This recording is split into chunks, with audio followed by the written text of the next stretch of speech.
வெறும் சுக்கிரன் பயிற்சியை மட்டுமே வைத்து நான் பலன் சொல்லுவதில்லை, மற்ற கிரகங்களுடைய இருப்பையும் பார்க்க போகிறோம்.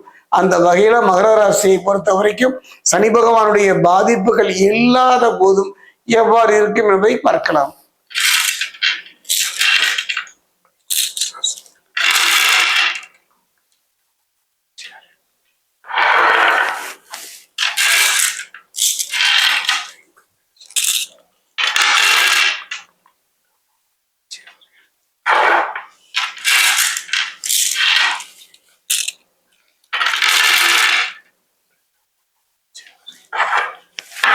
மகர ராசி அன்பர்களே, சனி பகவானுடைய எந்த பாதிப்பு, அர்த்தாசிரம சனி, ஜென்ம சனி, பாத சனி, கண்டக சனி என்று பாதிப்புகள் இல்லாத போயினும் ஏனோ தவித்துத்தான் போகின்றீர்கள், தடுமாறித்தான் போகின்றீர்களோ, ஏதோ இழந்ததை போன்ற ஒரு இழப்பை சந்திக்கின்றீர்கள்.